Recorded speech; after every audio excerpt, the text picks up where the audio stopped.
Ok. Job, capítulo 1, versículos 1 al 3. Amén. Hubo un hombre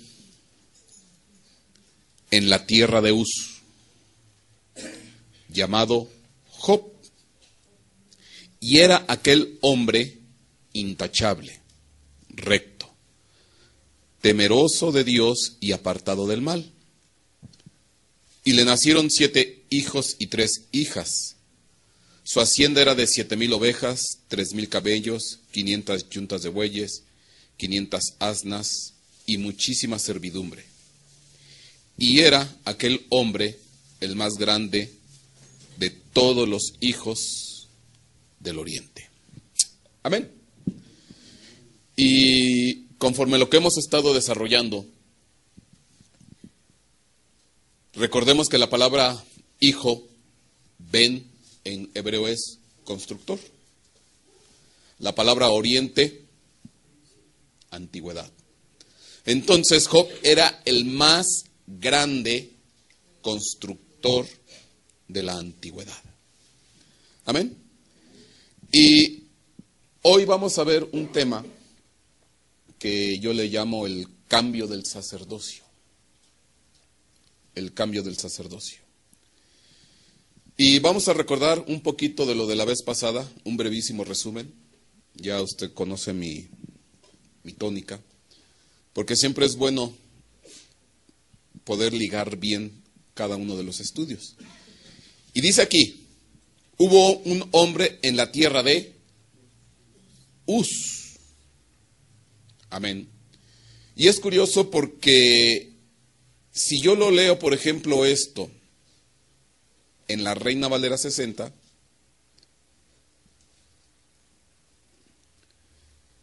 déjeme ver si es esta.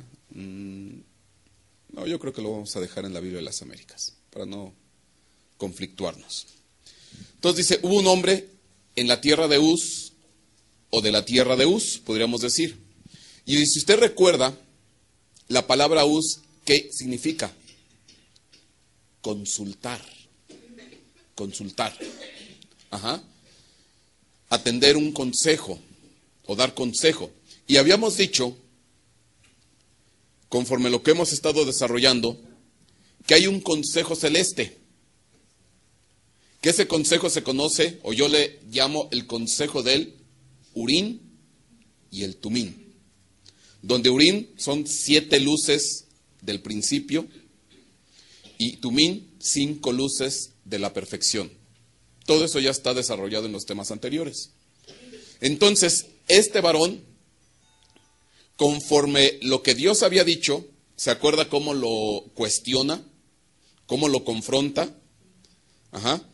Acerca de la creación, Job capítulo 38, y al final le dice, porque tú lo sabes, y ya habías nacido. Y entonces nosotros entendimos que Job, en su etapa preexistencial, era un ¿qué? Un miembro del consejo del Urín y el Tumín, y era un constructor, y no cualquier constructor. ¿Era qué? El más grande constructor. Amén. Ahora, pero usted recuerde que aunque era el más grande constructor, conforme la Biblia, porque hay muchos versículos, por lo menos hay 5 versículos, porque al rato los vamos a ver, dice, la piedra que desecharon, ¿quiénes? Los constructores o los edificadores. Entonces, ¿cuál fue la consecuencia o cuál fue, por decirlo así, el error, el pecado o el ilícito de Job? Porque si él era el más grande constructor de la antigüedad, él era la cabeza, él era el líder, él era la parte más arriba dentro del sector constructivo de los cielos. Él era el más ¿qué? Grande constructor de la antigüedad. Y dice la Escritura que los constructores desecharon ¿a quién? A la piedra de ángulo. Entonces, pasaron 2 cosas. Bueno, una u otra cosa. O Job rechazó a la piedra del ángulo que es nuestro Señor Jesucristo, o Job toleró la rebelión de los constructores de la antigüedad. O sea, no hay más. O él fue parte de esa rebelión, de ese rechazo, de ese desprecio, o fue el que toleró esa rebelión. Porque él muy bien pudo, ¿qué? Haber aplacado esa rebelión si era el líder, era el más grande, era la cabeza de ese gremio, para que me entienda. Entonces, de esta manera, nosotros podemos entender algo, porque muchas veces, y sobre todo la gente que tiene poco conocimiento de la palabra, o la gente que no tiene conocimiento de la palabra, cuando leen el libro de Job, les queda algo así como que salen una serie de cuestionamientos en contra de la palabra. ¿Por qué? Porque ¿cómo puede decir, cuando dice que Job, un hombre recto, perfecto, intachable, etcétera, etcétera, y cómo puede ser que a este hombre con esas cualidades y esas características, resulta ser que Dios lo pone en una prueba, en una crisis, en un escarnio tan tremendo, tan terrible, que primera, en cuestión de, pues sí, de minutos, de segundos, llegaron los mensajeros diciéndole, vinieron y se robaron tus ovejas, mataron tus camellos, se murieron tus hijos, pero fue en cuestión de instantes. Y no solamente eso, sino que posteriormente vino una sarna maligna que lo cubrió ¿de qué? De la cabeza a los pies. Y entonces el cuestionamiento es cómo un hombre perfecto, recto, intachable, etcétera, etcétera, Dios lo mete en tal aflicción porque fue Dios el que lo provocó. Usted recuerde que dice en la Biblia que vino Satanás, vinieron los hijos de Dios, y entre ellos estaba ¿quién? Satanás. Y Dios le dice a Satanás, ¿de dónde vienes? De andar la tierra y rodearla. Y mismo Dios le hace la observación a Satanás, ¿ya vistes a mi hijo Job? Hombre tal, tal, tal, tal. Dice, y Satanás no tenía en cuenta a Job. Quien le da la pauta, ¿quién fue? Dios. Entonces, ¿quién mandó la prueba a Job? Porque le dijo Satanás, bueno, él te alaba, él te bendice, etcétera, etcétera, por lo que tú le das, por lo que tiene, etcétera. Quítale todo. Y fue cuando Dios le dice, tócalo, pruébalo, mas no le quites la vida. Entonces, ¿de quién vino la prueba? Dios. Que usó a Satanás es otra cosa, pero quien implicó, el que mandó esta prueba, ¿quién fue? Dios. Entonces ahí surge un cuestionamiento. ¿Por qué un hombre recto, intachable, temeroso, Dios lo mete en tal prueba y aflicción? Porque de lejos nosotros quisiéramos sufrir algún día lo que padeció Job. Imagínense, perder todo, bienes materiales, perder familia, y aparte de eso, sufrir una sarna maligna de la cabeza a los pies. No es cualquier cosa. Y era un hombre recto y temeroso delante de Dios. Sí. Pero él ya venía con antecedentes penales. ¿Sí me explico? ¿De dónde? Cuando estaba en el cielo y pertenecía al consejo del Urim y al Tumín, y cuando él era el líder de los constructores de la antigüedad, y cuando o rechazó él a Jesucristo o toleró la rebelión de los constructores. Pero al final cometió pecado. Entonces él cometió ilícitos en el cielo. Aquí está muy claro. Y al final, ¿dónde los vino a pagar? En la tierra. ¿Me explico? Y obvio, si él cometió ilícitos en el cielo, y él en su grandeza, él en su capacidad, él en su estatura, el más grande constructor de la antigüedad, miembro del consejo del Urim y el Tumín, miembro de las 7 luces de la perfección y de las 5 perfecciones, cometió pecado, rechazó a Cristo Jesús, no le reconoció, le despreció a la piedra angular. Y cuando Dios lo cuestiona, le dice, ¿conoces acaso el camino de la luz, el lugar del alba, etcétera, etcétera? Entonces dice, ¿y tú lo sabes? Entonces obviamente que probablemente él tenía conciencia de lo que él había cometido. ¿Dónde? En el cielo, porque Dios se lo dice claramente, y tú lo sabes.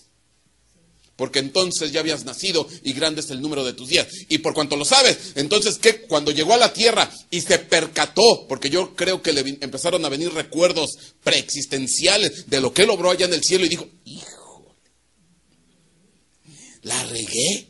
Bien dicho, mi hermano, la regué, me equivoqué. desprecié a la piedra del ángulo, rechacé al Señor Jesucristo, al Hijo del Dios Todopoderoso. Y entonces ahora usted puede entender por qué su actitud. Jehová dio, Jehová quitó, sea en el nombre de Dios bendito. Desnudo vine y desnudo me voy.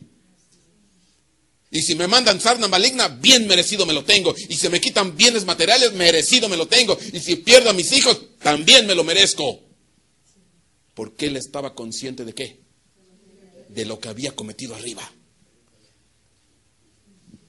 Entonces, no hay ninguna contradicción, porque luego hay algunos detractores o gente que no conoce bien la Biblia, dicen, ¿cómo puede ser que un Dios malo, malévolo, intolerante, a uno que es perfecto, miren nomás cómo lo hace? ¿Qué esperamos nosotros? Que ni rectos, ni temerosos, ni apartados del mal. No. Él vino a pagar ilícitos y él ya venía con antecedentes penales del cielo. Y donde los vino a pagar fue a la tierra. ¿Qué tal si usted viene a pagar a esta tierra algunos antecedentes? Porque a lo mejor usted muchas veces se ha cuestionado, bueno, ¿y por qué a mí? ¿Por qué me pasa esto? ¿Por qué me ocurre esto? ¿Por qué me tocó esta vida tan difícil? ¿Por qué me tocó este trabajo? ¿Por qué me tocó esta vida? ¿Por qué me tocó esta familia? ¿Por qué me tocó este esposo? ¿Por qué me tocó? Etcétera, etcétera. Y vienen 1000 cuestionamientos. Y usted aparentemente dice, pero si yo no he hecho nada, yo no me lo merezco. Eso de que no te lo mereces, mira. ¿Qué tal si ya vienes con facturas pendientes? ¿Qué tal si ya vienes con facturas pendientes?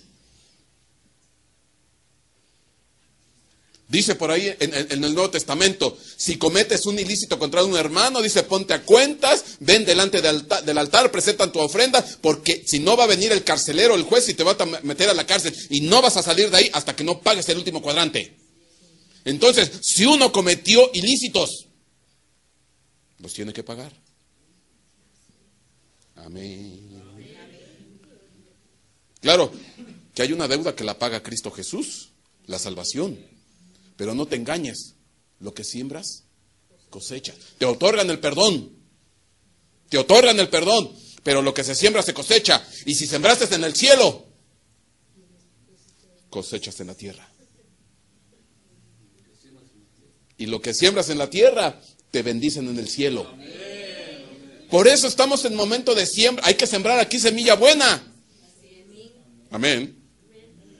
Entonces, esto es porque probablemente yo sé que alguna vez en nuestra vida nos hemos cuestionado, ¿y por qué a mí? ¿Y por qué? ¿Y si yo no he hecho nada? ¿Si yo no me lo merezco? Si... Ponte a pensar que a lo mejor vienes con facturas pendientes. Y la peor, a lo mejor pudiste haber cometido el ilícito de Job con Cristo. Rechazarlo. Y Dios es un bendita misericordia, te concedió una nueva oportunidad aquí en la tierra de volver a Él. Y aquí, bueno, no es el tema, porque no, pero le tendría que hablar de muchos que bajaron a esta tierra, que eran del consejo del Urim y el Tumín, y Dios aquí les dio una segunda oportunidad. Pero este es otro tema, porque ya me encontré a varios que estaban allá y Dios los bajó acá para que reconsideraran. Aunque ese no es el tema ahorita. Ajá. ¿No dice la Escritura que Él vino por las ovejas perdidas de la casa de Israel? Y eran ovejas. ¿Y eran qué? Ovejas. Ajá. ¿Y no habla la Biblia de los hijos de desobediencia? Y eran hijos. Destituidos. Degradados. Pero ya eran ovejas y ya eran hijos. Así que le veo cara de oveja perdida. Amén. Entonces, esto es para que no caiga, o no caigamos, mejor dicho, en el error de cuestionar a Dios. ¿Por qué? ¿Por qué? tú no sabes lo que has cometido. Y aquí en la tierra puedes llevar una vida limpia. Pero allá, quién sabe cuántas deudas dejaste pendientes. Amén. Pastor. Y por eso te está yendo como te está yendo. ¿Ya vistes a mi hijo Job? ¿Quién le dijo Dios a Satanás? ¿Ya lo viste? ¿Qué tal si Dios está diciendo allá su nombre delante de Satanás? ¿Ya vistes a mi hija Teresa? Espero que no haya ninguna Teresa. ¿Ya vistes a mi hijo Pancho? No, hombre, y Satanás, mire, se frota las manos y se lame los bigotes.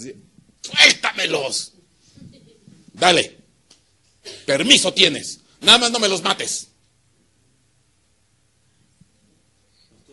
Dice el apóstol: ahora conozco en parte, pero entonces conoceré como fui antes conocido.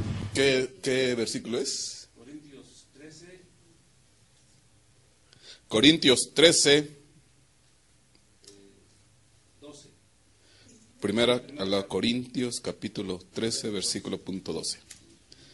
Porque ahora vemos por un espejo veladamente, pero entonces veremos cara a cara. Ahora conozco en parte, pero entonces conoceré plenamente cómo era un perdido, un insensato, un despreciador. Pero entonces conoceré plenamente cómo he sido conocido. Amén. ¿Cómo lo conocían a usted allá? Claro, no todos los que bajaron con antecedentes.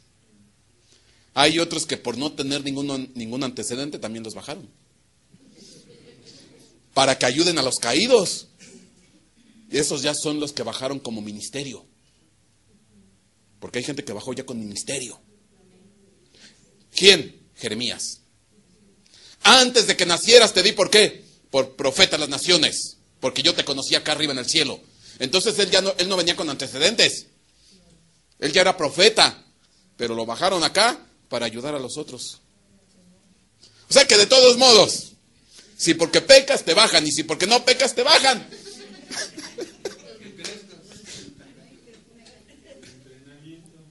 O sea, no hay para dónde irse. Amén. Bueno, pero espéreme. Ya que nos metimos en esto, mire, hubo un hombre en tierra de Uz, llamado Job. Bueno, fíjese por favor. Vamos a ver el significado de Job. Job, la Strong 347. ¿Y qué dice ahí? Odiado. Patriarca famoso por su paciencia. En la tierra.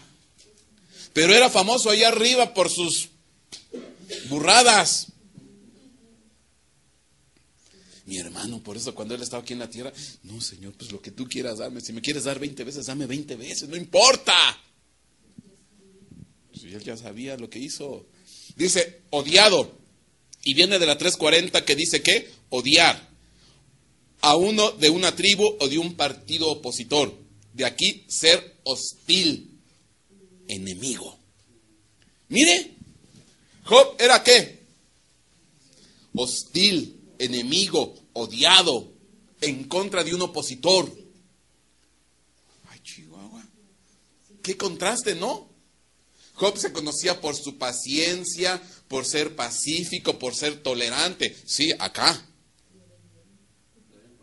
Pero allá era enemigo, allá era hostil, allá era... ¿Quién es ese que habla con palabras sin conocimiento? Que oscurece el consejo. Mire, Colosenses capítulo 1, versículo 21, en la Biblia de las Américas, y también Colosenses 1:21 en la Reina Valera 60. Vamos a leer los dos versículos en distintas versiones para hacer un contraste. Y aunque vosotros antes estabais alejados y erais de ánimo hostil, ocupados ¿en dónde? En malas obras. Dice, antes estaban ustedes alejado. Y este versículo le queda pero como anillo al dedo, ¿a quién? A Job. Porque Job, ¿qué significa? Enemigo, hostil, odiado. Y dice, y antes que vosotros, dice, y aunque vosotros antes estabais alejados y erais de ánimo hostil y ocupados en malas obras.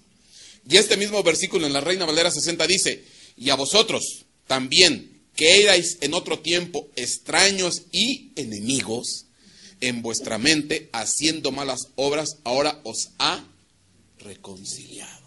Mire, ahí está claro. Este versículo le calza como anillo al dedo a Job. Porque él era ¿qué? Enemigo, él era hostil, él era odiado, él estaba en contra. Y lo bajaron a la tierra para hacer ¿qué? Reconciliado. Amén. ¿Sí se da cuenta? Bueno, para poder entender esto, vamos a ver Juan capítulo 1, versículo 1 al 5. Dice aquí, en el principio existía el Verbo, y el Verbo estaba con Dios, y el Verbo era Dios. Él estaba en el principio con Dios. Todas las cosas fueron hechas por medio de Él, y sin Él nada de lo que ha sido hecho fue hecho. En Él estaba la vida, y la vida era ¿qué? La luz de los hombres. Y dice, y la luz brilla en las tinieblas, y las tinieblas no la comprendieron. ¿Cómo las tinieblas pueden comprender? A no ser que sean ¿qué? Seres pensantes, con lógica, con raciocinio, con entendimiento. Amén. Ahí está. La luz brilla en las tinieblas, y las tinieblas, ¿qué dice? No la comprendieron. Y si yo me voy a la definición de comprender en la palabra griega, no la dominaron, no se apoderaron de ella, no se impusieron, no prevalecieron, dice Reina Valera 60. Entonces, ¿qué quiere decir? Que en un principio, porque este es dice, cuando dice aquí, en el principio existía el Verbo, Juan 1:1 es el principio original. Génesis 1:1 es el principio del universo. Pero este es todavía antes que Génesis 1:1. Este es el principio ¿de quién? Del Verbo. En el principio existía el Verbo. Entonces, si lo queremos ubicar cronológicamente, primero es Juan 1:1, el Verbo, y posteriormente, millones y millones de años después, viene el inicio de la creación. Y hasta ahí viene Génesis 1:1. Después le tendría que hablar de todo esto. Pero bueno, entonces, Él estaba en el principio con Dios. Todas las cosas fueron hechas por medio de Él, y sin Él nada de lo que ha sido hecho fue hecho. En Él estaba la vida, y la vida era la luz de los hombres. Y la luz brilla en las tinieblas, y las tinieblas no la comprendieron. Entonces quiere decir que hubo unas tinieblas con raciocinio, con entendimiento, con comprensión, que no entendieron ¿a quién? A la luz verdadera. Porque ¿quién es esa luz que brilla? Jesucristo, la luz verdadera que vino a este mundo. No la comprendieron, no la dominaron, no se impusieron contra ella, no se apoderaron. Entonces, ¿qué quiere decir? Que se estableció una ¿qué? Una lucha, un pleito. Tiniebla contra luz. Luz representando ¿a quién? A Cristo y a sus huestes de luz, a sus huestes de sabiduría, contra unas tinieblas que ¿qué? Que no se pudieron apoderar y no la pudieron dominar. Entonces, esta es una lucha que se estableció desde el principio. Ahora, cuando yo lo veo de esta manera, voy a ver Efesios capítulo 5, versículo 8. Dice ahí, porque antes erais tinieblas. Mire, antes éramos ¿qué? Tinieblas. Pero ahora sois luz en el Señor. Andad como hijos de luz. Entonces, cuando Job desechó, despreció a la piedra del ángulo, ¿qué ocurrió? ¿Se volvió qué? Tinieblas. Se volvió oscuridad. Se volvió penumbra. ¿Y rechazó a quién? A Cristo Jesús. Y no solamente eso, sino que se quiso ¿qué? Imponer. Quiso prevalecer contra la luz. La quiso dominar. Él junto con ¿quién? Todos los demás constructores de la antigüedad. Porque se volvieron ¿qué? Tinieblas o luz de tiniebla. Ahora, Hechos 26, 16. Libro de los Hechos, capítulo 26, versículo 16. Porque hay una comisión para Pablo. Esta es una comisión que Dios le da a Pablo. Y le dice Dios a Pablo, pero levántate y ponte en pie, porque te he aparecido con el fin de designarte como ministro y testigo, no solo de las cosas que has visto, sino también de aquellas en que me apareceré a ti. 17. Librándote del pueblo judío y de los gentiles, a los cuales yo te envío. Pero vea, ¿para qué lo envió Dios a quién? A Pablo. Lo dice el versículo 18. Para que abras sus ojos, a fin de que se vuelvan de la oscuridad a la luz, y del dominio de Satanás a Dios, para que reciban por la fe en mí el perdón de pecados y herencia entre los que han sido santificados. Entonces está claro, Dios comisionó a Pablo con el objetivo final de ¿qué? De que tanto a judíos y gentiles abrieran ¿qué? Los ojos. Por eso a él le tuvieron que abrir primariamente ¿qué? Los ojos. Se recuerda cuando él iba persiguiendo cristianos rumbo a Damasco y que lo tiraron, y que en el camino a Damasco vino alguien, una luz que resplandeció y dice que cayó y que quedó ciego. ¿Se acuerda? Y que posteriormente fueron, no recuerdo el siervo con el cual se fue, Ananías, y dice que por cuanto estaba ciego, que él tuvo que orar por él y se le abrieron ¿qué? Los ojos y le cayeron ¿qué? Escamas. Pero este tiene un contexto espiritual. Él en ese momento pasó de ¿qué? De tinieblas a luz, porque aquí está claro. Dice, a fin de que se vuelvan de la oscuridad a la luz y del dominio de Satanás a Dios, y para que reciban por la fe en mí el perdón de pecados y la herencia entre los que han sido santificados. ¿Para que abran qué? Sus ojos. Ahora, por eso podemos entender ahora Job capítulo 42. Confesión y restauración de Job. Dice aquí, fíjese.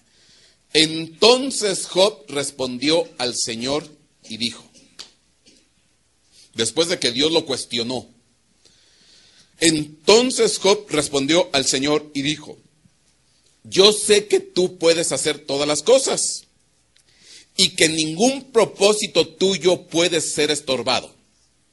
Y mire cómo le dice, ¿quién es este que oculta el consejo sin entendimiento? Pero él ¿qué? Ahora él se está apuntando a sí mismo. ¿De quién está hablando? Porque son las mismas palabras que Dios le dijo a Job. ¿Quién es ese que oscurece el consejo hablando con palabras sin entendimiento o sin sabiduría? Toma prestadas esas palabras, pero ahora se las dirige ¿a quién? ¿Quién es este que oculta el consejo sin entendimiento? Por tanto, he declarado lo que no comprendía. Cosas demasiado maravillosas para mí que yo no sabía. Escucha ahora y hablaré. Te preguntaré y tú me instruirás. Ahora me vas a enseñar, ahora me vas a decir, ahora voy a aceptar consejo, ahora voy a aceptar enseñanza, ahora voy a aceptar reprensión, ahora ya no voy a ser orgulloso ni altivo, ni voy a ser creído. Señor, dime tú. Ve el cambio. Y mire, he sabido de ti solo de oídas, pero ahora mis ojos te ven. ¿Qué ocurrió? ¿Se le abrieron qué? Se le abrieron los ojos. Y entonces pasó ¿de qué? De tinieblas a luz. Ahí está. Se le abrieron los ojos, se le abrió la comprensión, el entendimiento, se le abrió la capacidad y ahora supo discernir quién era. Y ahora le daba la gloria ¿a quién? A Dios. Por eso, yo le hago una pregunta. ¿Usted anda con ojos abiertos o con ojos cerrados? O viscos y chuecos. Porque el que tiene los ojos abiertos, ¿anda en qué? En luz. Pasó de tinieblas a luz. Pasó del dominio de Satanás a Cristo Jesús por la fe en Él. Entonces, cuando usted entregó su vida a Cristo Jesús, en ese momento se le abrió ¿qué? Los ojos. Y se le abrió el entendimiento y usted salió de la potestad del dominio de Satanás a la luz admirable del Cristo de la gloria. Del Rey de Reyes y Señor de Señores. Se le abrió la comprensión, el entendimiento. Y ahora que lo ve, usted puede decir, de oídas te había oído, pero ahora ¿qué? Mis ojos te ven. ¿Sí se da cuenta? Entonces, ahí está claro. Job se volvió una ¿qué? Luz de tinieblas. En tu luz veremos la luz, dice un salmo. En tu luz veremos la luz. Entonces, ¿qué? Él se volvió ¿qué? Luz de tiniebla, luz de oscuridad, luz de penumbra. Se volvió el líder o parte de la rebelión de los constructores de la antigüedad. Que ya después con detalle le tengo que hablar de esa rebelión. Porque entre esos también estaba ahí una metida, una potestad femenina llamada la sabiduría. Y ahí me voy a meter con las potestades femeninas, que andan muy de moda. Pero bueno, entonces, que por cierto, ¿sabe de dónde viene Abraham? Abraham. ¿De dónde vino? ¿De dónde llegó? De Ur. De Ur. ¿Y qué tiene que ver eso de Ur? Probablemente él era parte del consejo del Urim y Tumim. Ur es el singular, Urim es el plural. Él venía de Ur. Entonces él era un miembro del consejo. Pero bueno, no se pierde el próximo capítulo, porque ya después hablaremos de él. Es que mi hermano, es que todo cuadra ya. Todo cuadra. Entonces, pero para eso Dios nos tiene que abrir ¿qué? Hay que ver claro, hay que entender, hay que comprender. Y mi hermano, con lo que le voy a decir, nosotros estamos entrando en una etapa final en la iglesia de Cristo, donde Dios va a abrir el entendimiento, la capacidad, la mente, los ojos, para que veamos claramente, porque estamos en tiempos finales y Dios a la iglesia le va a empezar a abrir, y por eso se están abriendo estos tesoros, esta comprensión de la escritura, de la palabra, este entendimiento. Porque ya hay un Urim establecido falso, dando falso consejo. Y ahora cualquier ángel se aparece y levanta cualquier tipo de doctrina o cualquier tipo de ministerio. Y aquí tendríamos que hablar de sectas, de denominaciones falsas. Porque son consejos Urim y Tumim falsos. Entonces nos tienen que abrir los ojos para discernir entre luz y luz, decía el apóstol Otoniel. Amén. Entonces, dice aquí, he sabido de ti solo de oídas, pero ahora mis ojos te ven.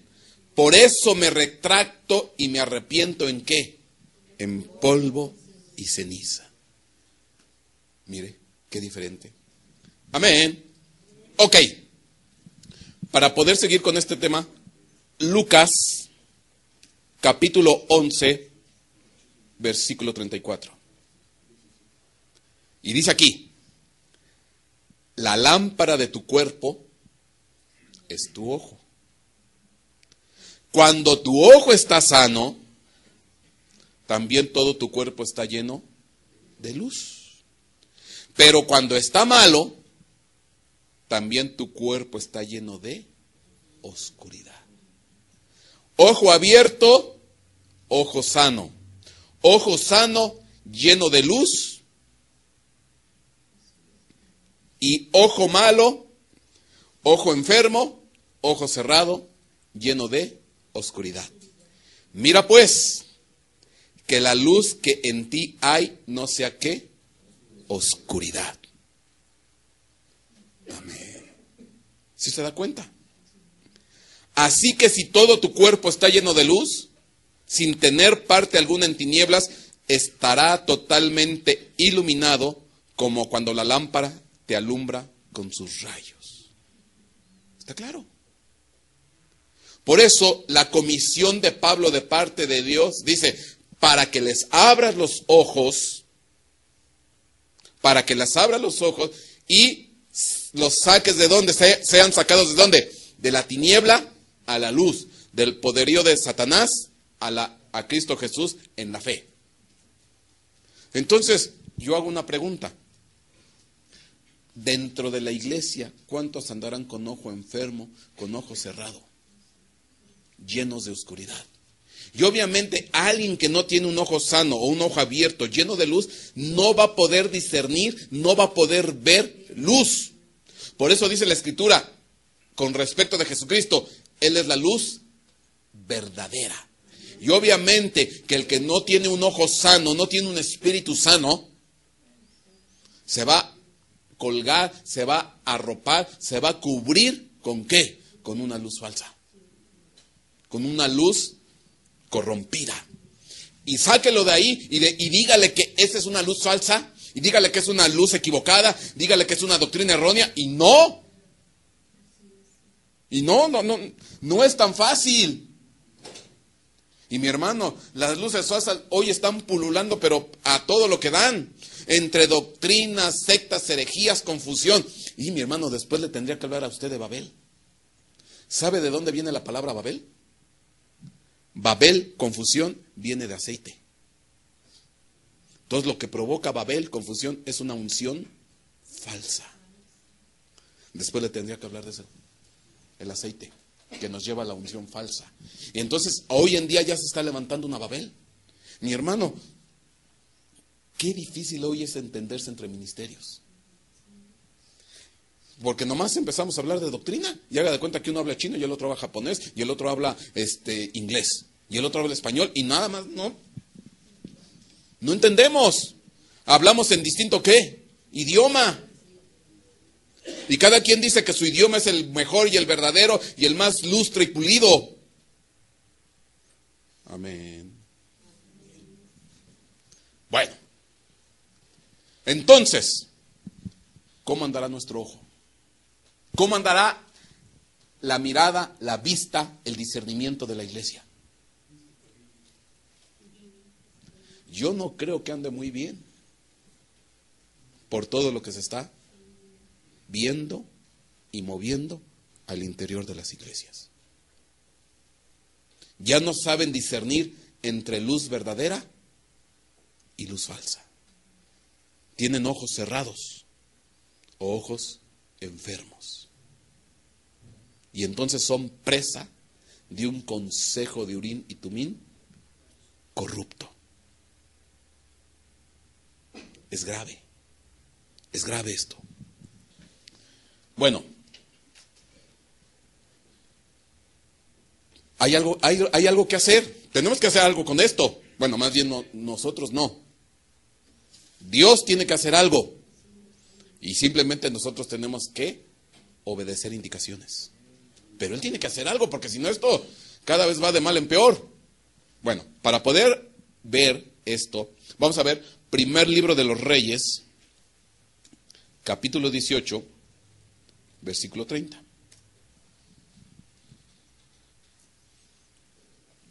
Amén. Y aquí viene la clave.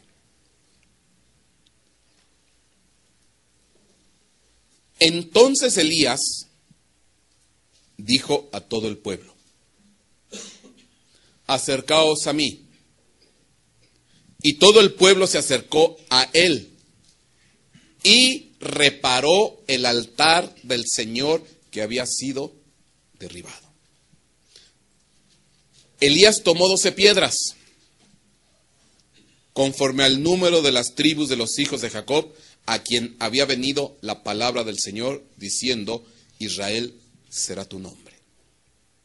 Y con las piedras edificó un altar en el nombre del Señor, e hizo una zanja alrededor del altar, suficientemente grande para contener 2 medidas de semilla. Dispuso después la leña, cortó el novillo en pedazos y lo colocó sobre la leña, y dijo: llenad 4 cántaros de agua y derramadla sobre el holocausto y sobre la leña. Después dijo: hacedlo por segunda vez, y lo hicieron por segunda vez. Y añadió: hacedlo por tercera vez, y lo hicieron por tercera vez. El agua corría alrededor del altar, y también llenó la zanja de agua.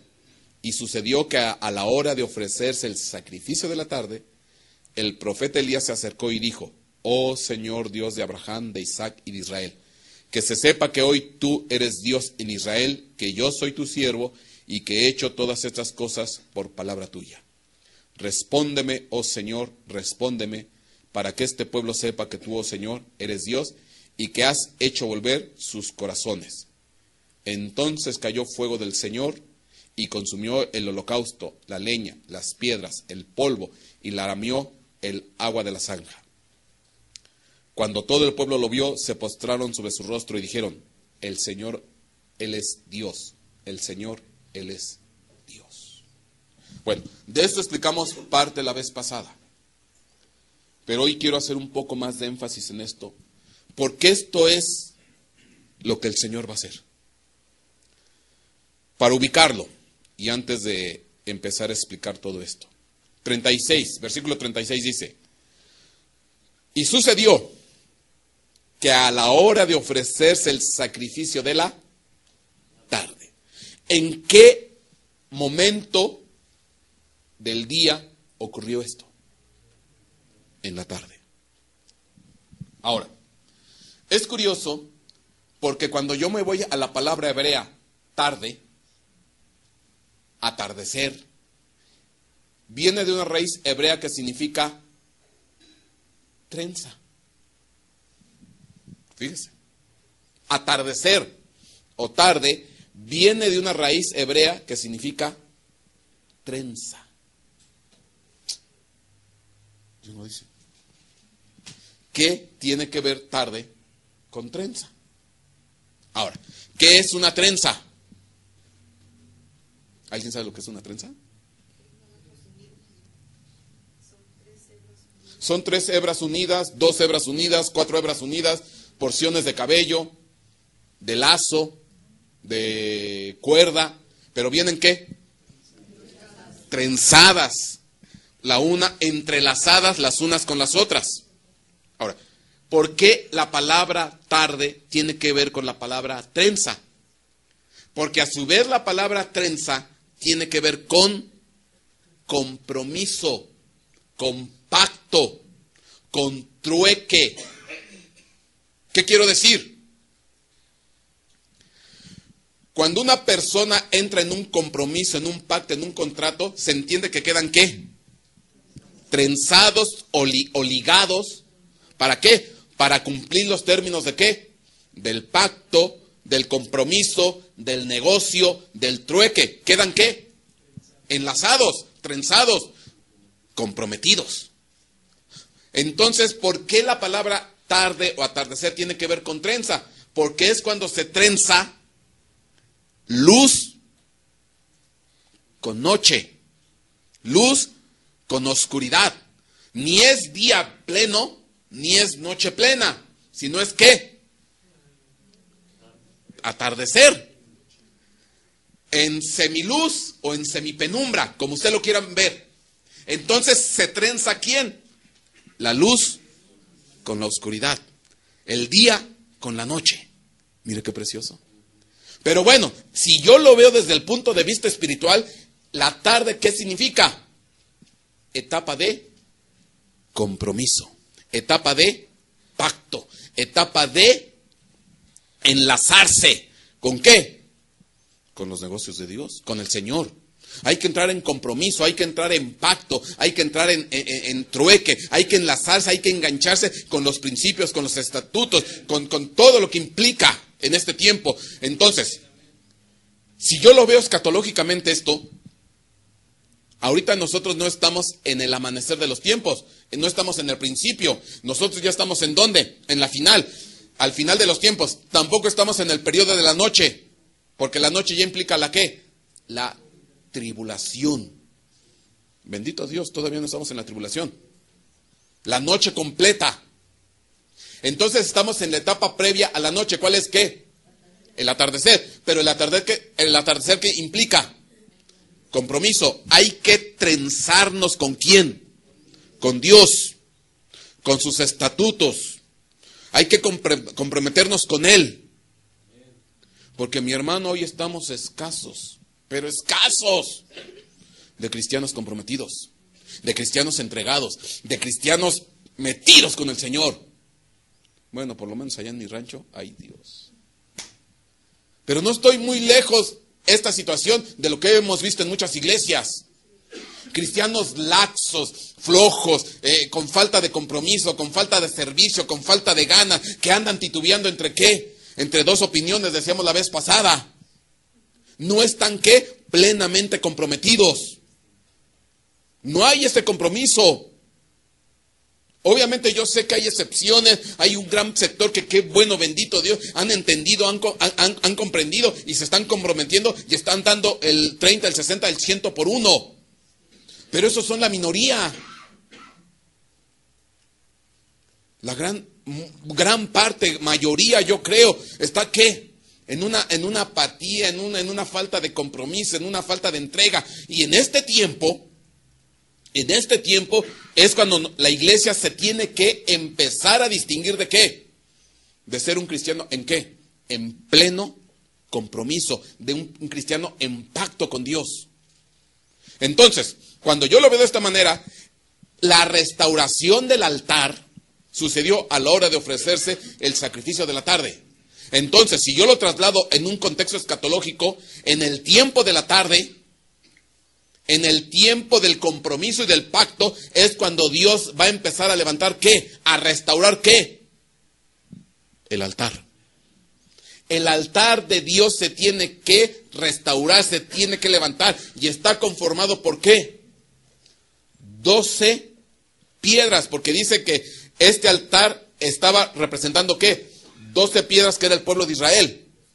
Qué curioso, porque ¿cuántas piedras tenía el pectoral del sumo sacerdote? 12 piedras. ¿Se acuerda? Bueno, ¿qué quiero decir con esto?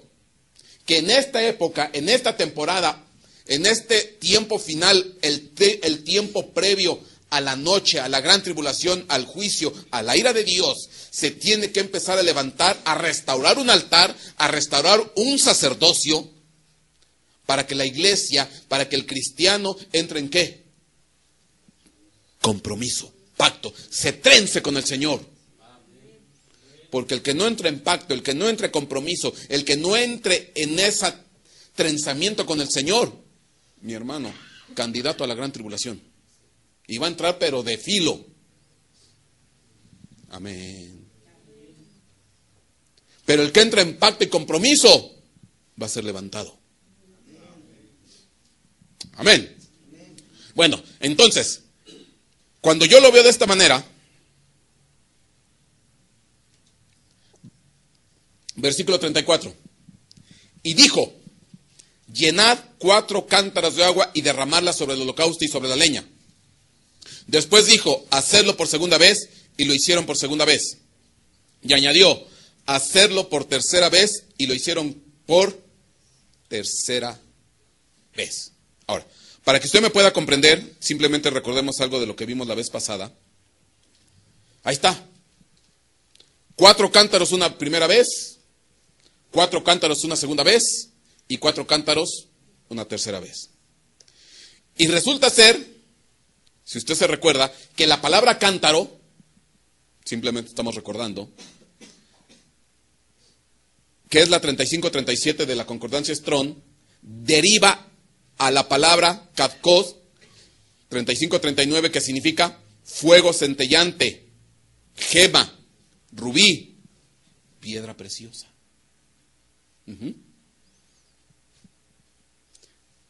¿Por qué relacionarán la palabra cántaro con gema o fuego centellante?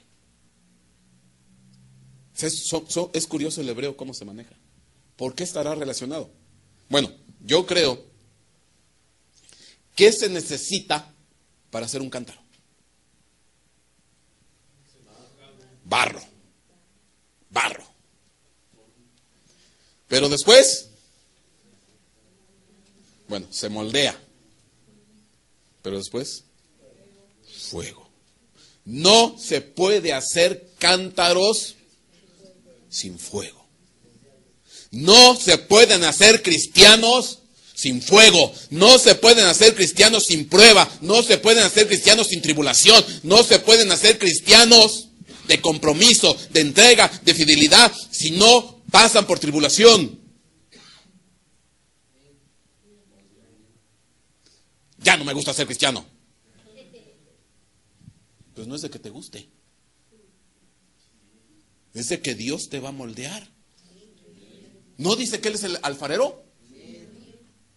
Te tiene que pasar ¿por qué? Por fuego.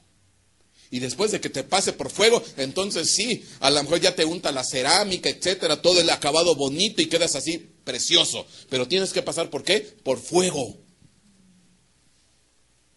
Mi hermanos, ¿cuántos cristianos que pasan por fuego, por prueba, por tribulación, y a la hora de la hora se están rajando?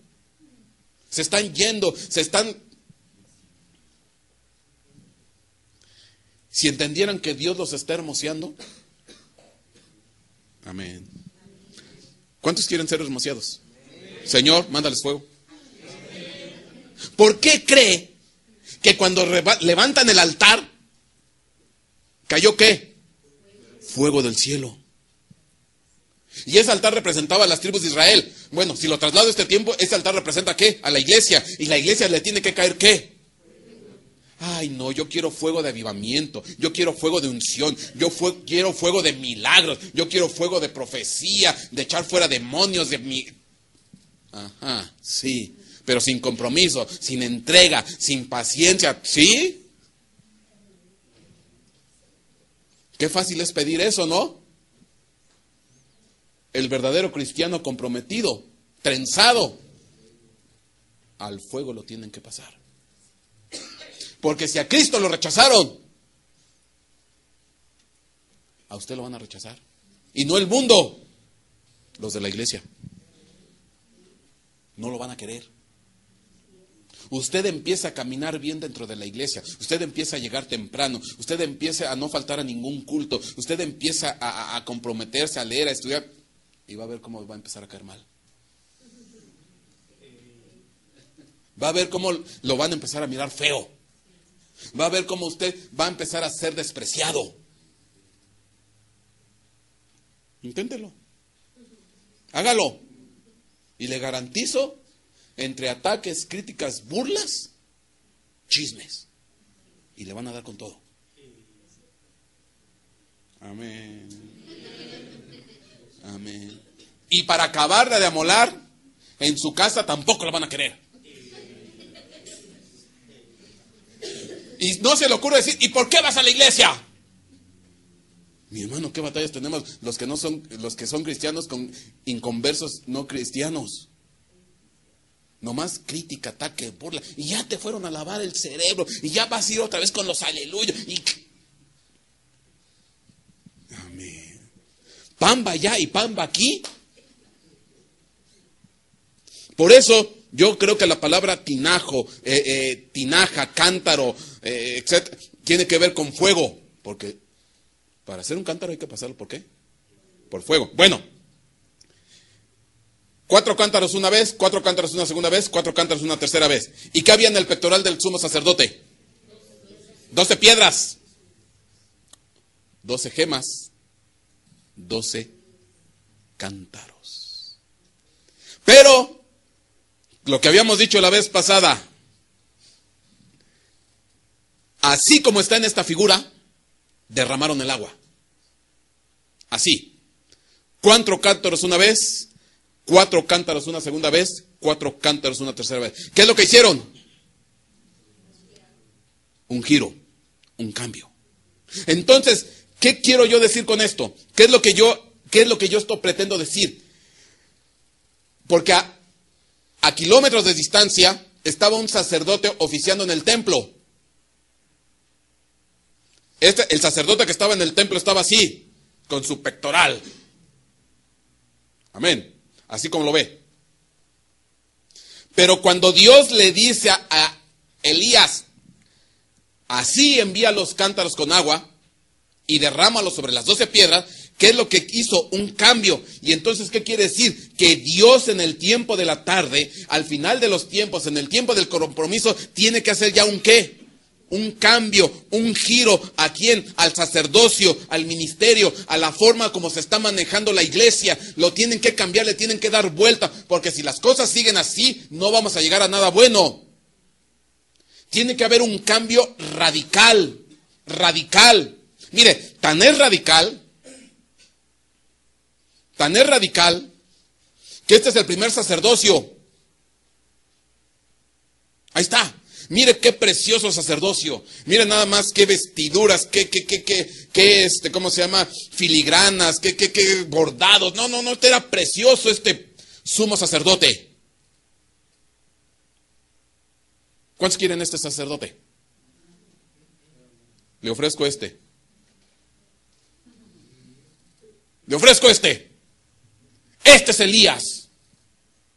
Y dígame, de este a este, ¿quién bajaba fuego del cielo? Y este estaba vestido con piel de camello. Y este tenía ¿qué? Vara de palo. Y este comía langostas. Elías o Juan el Bautista, que Juan el Bautista es el segundo Elías. Pero mira qué diferencia. Son dos tipos de sacerdocio. Son dos puntos de vista, son dos opiniones. Son dos tipos de compromiso, son dos tipos de entrega, son dos tipos de ver las cosas. Este se manejaba en las grandes ligas. Mira nada más qué precioso, qué tacuche. Pero Dios le dio ¿qué? Un giro, un cambio. ¿A quién? Al sacerdocio. Entonces lo que Dios va a hacer en el tiempo de la tarde va a ser un cambio, va a ser un giro, va a ser ¿qué? Un cambio total y absolutamente radical. La manera de ver el evangelio, la manera de vivir el evangelio, la manera de ministrar el evangelio, la palabra va a ser completamente distinta. Y para eso Dios necesita sacerdotes. Pero no estos entacuchados, estos catrines ceremoniosos que se anuncian por radio, por televisión, que llenan estadios, pero sujetos a un urín falso.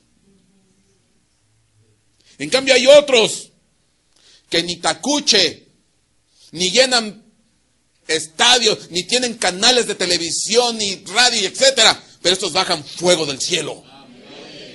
Estos tienen contacto, estos conocen cómo se mueve el orden de los cielos, conocen los secretos, conocen las situaciones de allá. Este es el sacerdocio que mueve los cielos. Este sacerdocio mueve los cielos. Amén. Después le tendría que explicar cómo Elías movía los cielos, porque Elías tenía a su mando una congregación, un ejército de ángeles. Después le tengo que hablar de eso. Él gobernaba un ejército de ángeles. Y cuando Elías movía la mano, venían los ángeles. Cuando mueve la mano, vienen los demonios. Sí. En cambio entonces él tenía un ejército de ángeles a su servicio. Entonces, Dios en este tiempo tiene que cambiar, tiene que hacer algo radical. Se tiene que restaurar el altar. Entonces las 12 piedras de este primer sacerdocio, representadas en el pectoral del juicio y que adentro estaba el Urín y el Tumín, fueron cambiadas por 12 piedras ¿de qué? De fuego. Ahí están, 12 piedras, que son las que puso. Y adentro estaba el Urín y el Tumín. Pero ya era el Urín y el Tumín correcto. Ahora, es curioso porque este altar, ¿con qué lo hicieron prender? ¿Cuál fue la gasolina que detonó el incendio del altar? Agua. Oiga, qué ilógico. Si yo quiero prender algo, pues yo no le voy a echar agua. ¿O sí? Si yo fuera piromaníaco y esto lo rocío de agua, en la vida se va a prender. Pero qué curioso, porque en Dios, para que esto prendiera, le tuvieron que echar combustible, que se llama ¿qué? Agua. Ah, caray. ¿Cómo que agua? Porque en la Biblia, ¿qué representa el agua? La palabra de Dios. Lo que tiene que prender el altar, lo que tiene que provocar el más grande avivamiento, lo que tiene que provocar un cambio de sacerdocio, es el conocimiento profundo de la palabra de Dios. Pero no una palabra adulterada, no una palabra corrompida, no una palabra comprometida con intereses, no una palabra manoseada por tantas cosas, sino una verdadera palabra que se penetre en lo profundo, en el conocimiento del corazón de Dios. Y quien tiene el conocimiento del corazón de Dios es quien está cerca del corazón de Dios. Y quien está cerca del corazón de Dios se llama la novia de Cristo, la novia esposa del Cordero. Esa es la que está cerca en el corazón de Dios y por eso conoce los secretos del corazón de Dios. Amén. Entonces Dios ya está desde ahorita levantando a esa novia. Porque la novia conoce los secretos del corazón de Dios, pero no es una novia empacuchada. No es una novia vistosa. Es una novia ¿qué? Chambeadora, metida. Es la mujer, es la que sale en el libro de Cantares. Dice: tu pelo, manada de cabras que se deslizan por las laderas de Galaad. ¿No ha leído ese versículo? Dice: tu pelo, manada de cabras que se deslizan por las laderas de Galaad. Y dígame cómo bajan las cabras desde una ladera. Cabrita por aquí, cabrita por acá, cabrita. O sea, no bajan todas parejitas, sino bajan haciendo ¿qué? Cabriolas. O sea, brincoteando de un lado para otro. Y entonces dígame cómo es una mujer con pelo manada de cabra. Amada mía, mechuda mía. Así es un pelo manada de cabra. Pelo por aquí, pelo para allá. Es una mujer que se mete al trabajo, a la chamba, al compromiso. Mete las manos, pues. No es una Basti que nada más se la pasa ¿qué? Acicalándose, peinándose. Y que cuando la manda a llamar el rey Asuero, se niega. No quiere. Y Basti significa hermosa. Entonces, ¿qué es lo que hacía? Porque el rey Asuero la quería presumir ¿qué? Delante de sus súbditos, delante de sus consejeros, porque era una mujer hermosa. Y esta se negó. Sí, pues nomás se la pasaba. Ese no tenía pelo manada de cabra. Entonces, ¿usted qué quiere ser? ¿La mechuda o la bien peinada?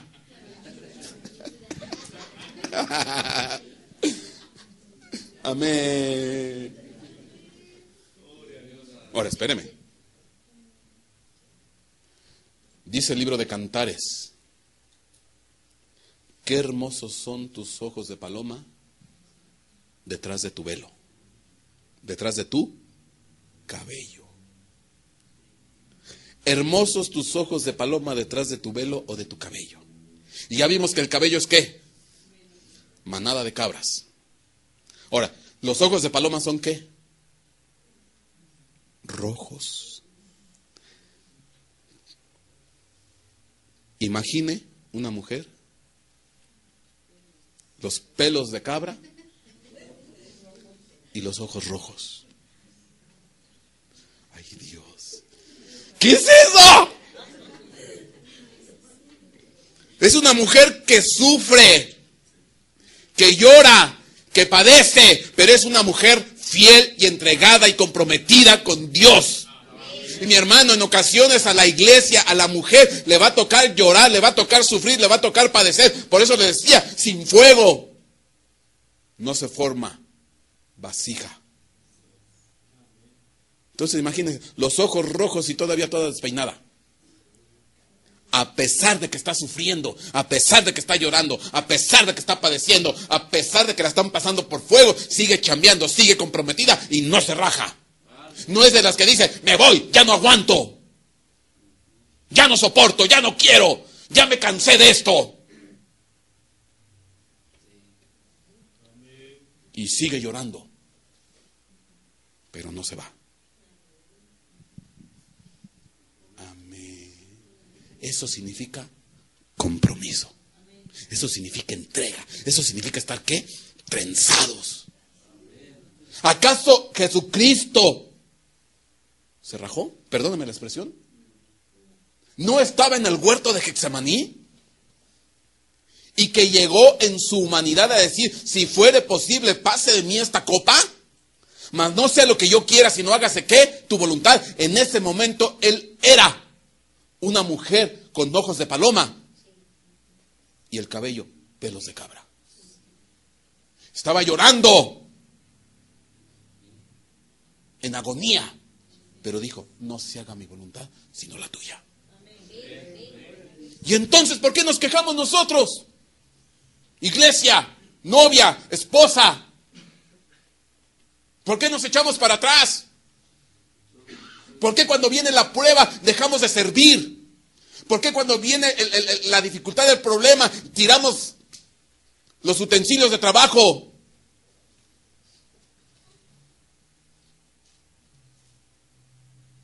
A Dios le gusta la mujer greñuda que la acicalada. Amén. Amén. ¿Usted cuál es? ¿La acicalada o la greñuda?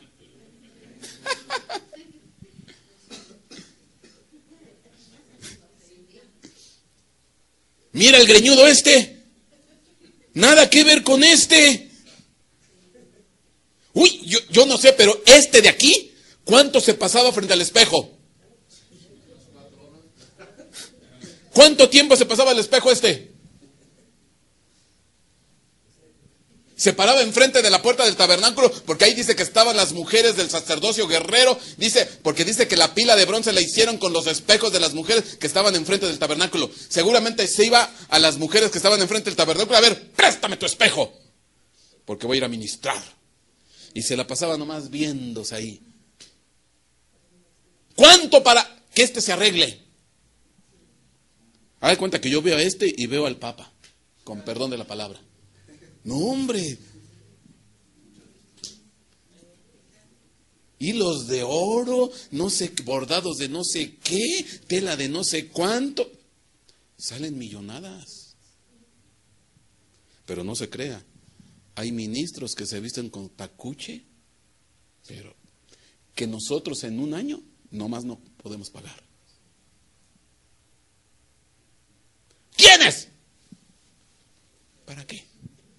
Hay muchos. Amén. Mire, ahí está. La manada con pelo de cabra, pelo de camello, con lo que usted quiera. Entonces, se tiene que hacer un ¿qué? Un cambio al sacerdocio. Se tiene que cambiar la manera de ver, de vivir el evangelio. Sobre todo en el tiempo final. En el tiempo de la tarde. Y este sacerdocio entiende y conoce el mover de los cielos. Porque este sacerdocio tiene Urim y Tumim verdadero. Y está conectado directamente a un consejo celeste. Está entendido de cómo se mueven los cielos, cómo se mueven las luces, cómo se mueven las potestades. Y su base principal para prender es ¿qué? Derramar agua. Tiene conocimiento de la palabra. Ahí está. Eso es lo que prende. Hoy, pastor, yo creí que lo que prendía la iglesia y lo que era símbolo de una iglesia avivada eran los milagros. No. Jesucristo escapaba de ellos. No quería porque cuando hacía milagros él se apartaba. Porque no quería gloria ni reconocimiento por ese tipo de situaciones. Recuerdo un pasaje de los del camino de Emaús. Porque era el tercer día, esto está en Lucas, era el tercer día de que había muerto Jesucristo. Entonces dice que unos iban rumbo a Emaús. Y es curioso porque Cristo les dijo que a los 3 días iba ¿qué? A resucitar. ¿Por qué nos esperaron?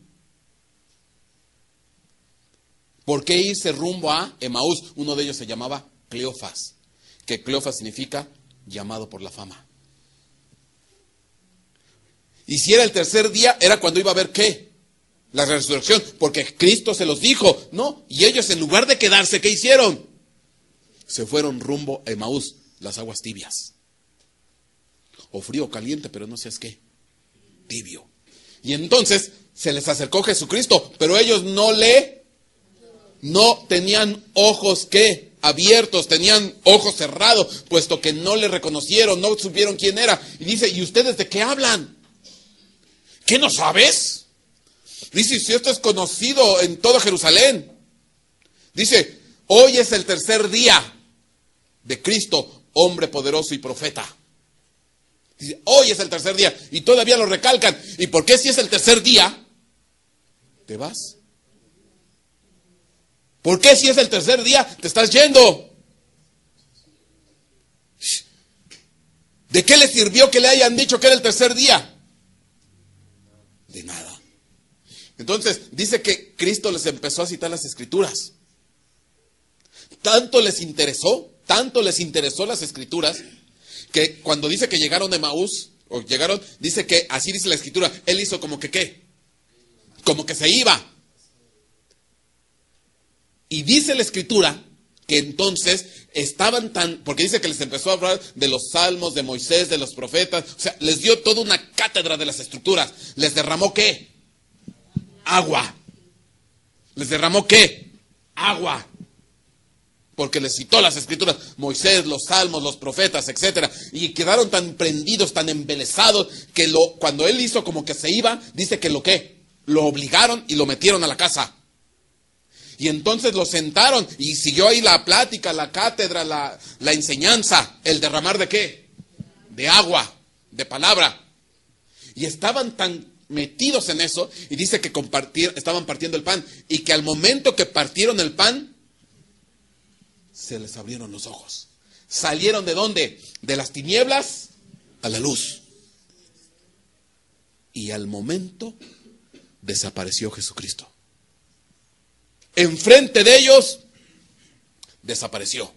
Y entonces uno le comenta al otro, oye, ¿no ardía tu corazón cuando nos hablaba de las escrituras? ¿Qué fue lo que los impactó? Oiga, si en una reunión aquí nosotros, alguien de ustedes se me desaparece aquí enfrente de mí, o aquí de nosotros nos vamos a quedar todos espantados. Oiga, eso es algo sorprendente, milagroso, impresionante. Imagínese que se desaparezca alguien aquí enfrente de nosotros. Entonces, ¿cuál era el comentario lógico después de eso? Oye, ¿viste que se desapareció? ¿Viste que se fue? Sí, aquí está.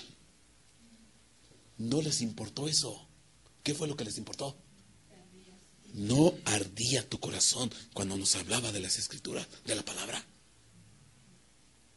Entonces, ¿qué es más importante?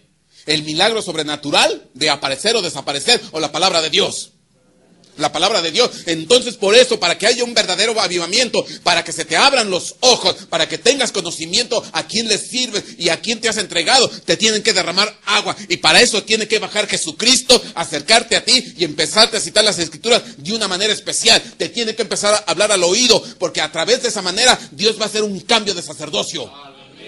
Ahora Dios va a tener que bajar, acercarse a los tibios, a los medrosos, a los apáticos, a los indolentes, y se les va a tener que acercar, porque hay muchos que están así, tibios, apáticos, medrosos, y que a la primera pruebita están chillando y se están rajando y están quejándose delante de Dios.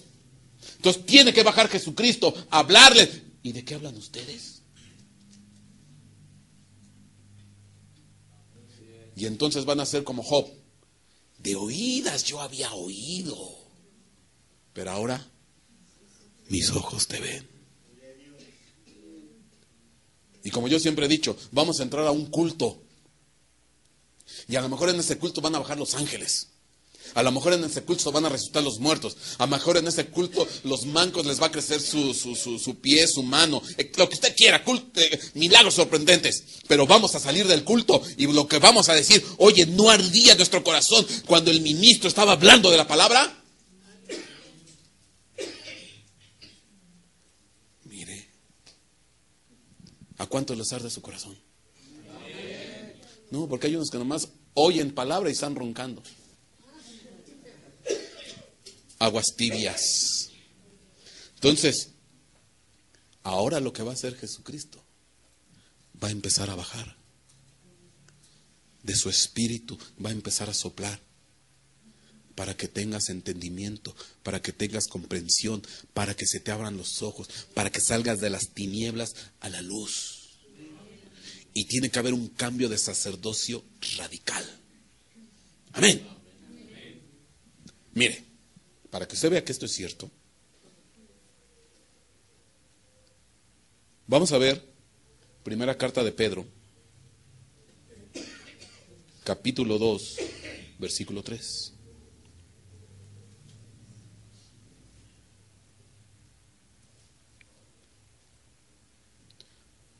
Bueno, desde el 2. Primera carta de Pedro, capítulo 2, versículo 2. Desead como niños recién nacidos la leche pura de la palabra. ¿Usted a qué viene? ¿A qué va la iglesia? ¿A qué va el pueblo a la iglesia? ¿A ver milagros? ¿A que se sanen los enfermos? ¿A que resuciten los muertos? ¿A ver si cachan la ala de un ángel? ¿A qué viene usted? ¿A socializar? ¿A qué venimos a la iglesia? Aquí venimos a la palabra. En el principio era el verbo, en el principio era la palabra era con Dios y la palabra era Dios. Y la palabra, el verbo se hizo ¿qué? Carne. Eso es lo prioritario, eso es lo principal, la palabra. Dice, desead como niños recién nacidos la leche pura de la palabra, para que por ella crezcáis para salvación.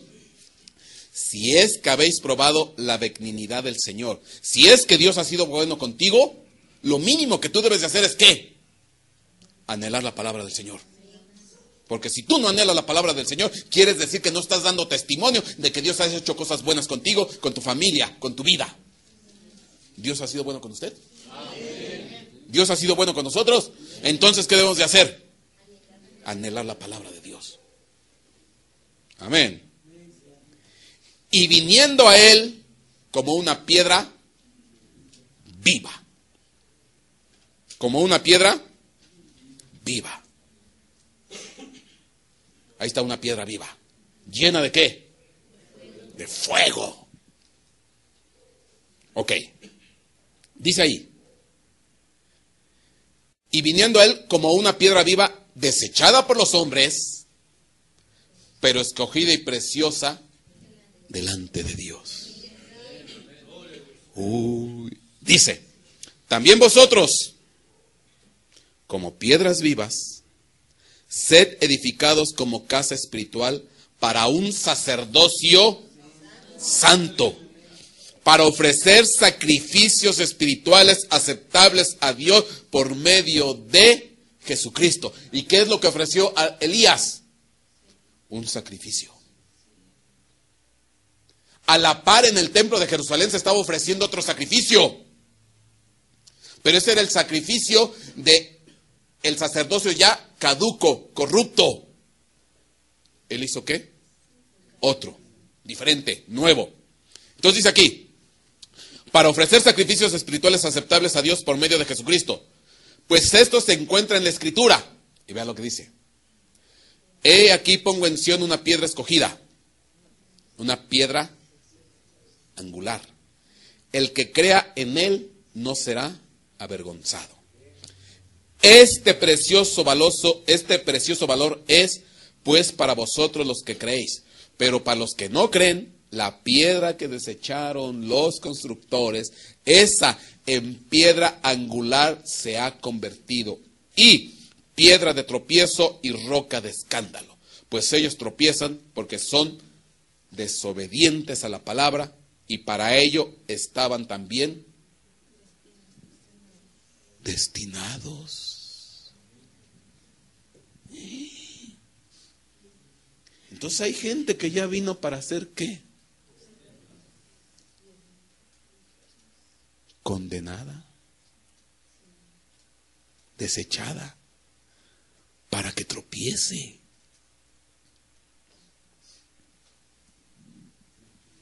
¿Qué? No se enoje conmigo. Enójese con la palabra. Confróntese con la palabra. Pues ellos tropiezan porque son desobedientes a la palabra, y para ello también estaban.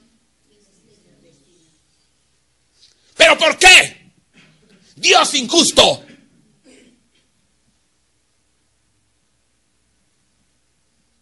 No. Si yo quiero hacer vasos de honra y vasos de deshonra, ¿a ti qué? ¿Me vas a cuestionar? Yo sé por qué al tal lo estoy destinando. Yo sé por qué. Porque tú no sabes los antecedentes. Y para ejemplo te pongo a Job. Tú te enojas porque a Job, hombre santo, perfecto, intachable, lo metí en una sarna maligna y perdió bienes materiales y perdió familia. Pero lo que tú no sabías es que venía con ¿qué? Antecedentes delictivos en el cielo, y allá me rechazó. Y yo lo bajé para que aquí en la tierra fuera destinado ¿a qué? A perder familia, a perder bienes y a ser enfermo con sarna maligna. Dime algo.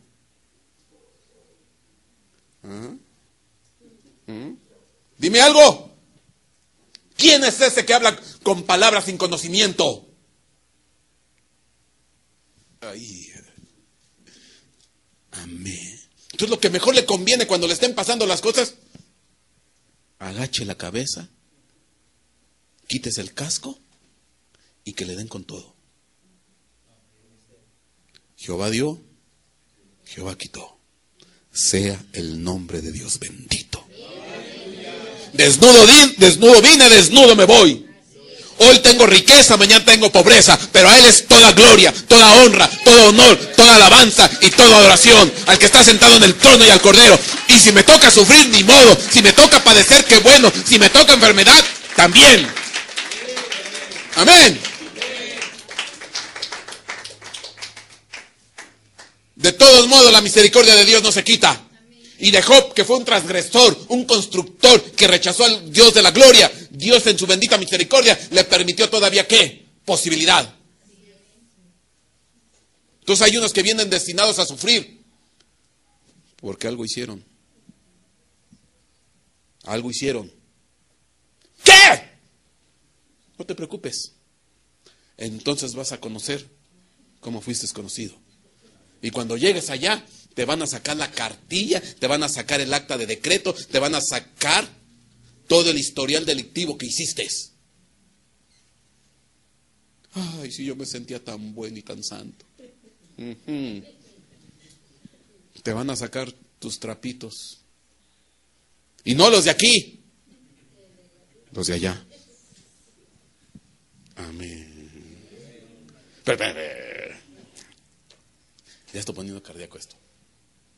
La piedra que desecharon los constructores, esa en piedra angular se ha convertido, piedra de tropiezo y roca de escándalo. Bueno, para que usted me entienda, yo me puse a hacer un ejercicio. Y aquí está el secreto. Resulta ser que hay 5 versículos en la Biblia, en el Nuevo Testamento. Hay 5 versículos en la Biblia, en el Nuevo Testamento,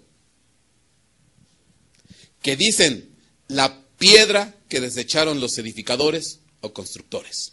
Mateo 21:42, Marcos 12:10, Lucas 20:17, Hechos 4:11 y primera carta de Pedro capítulo 2 versículo 7.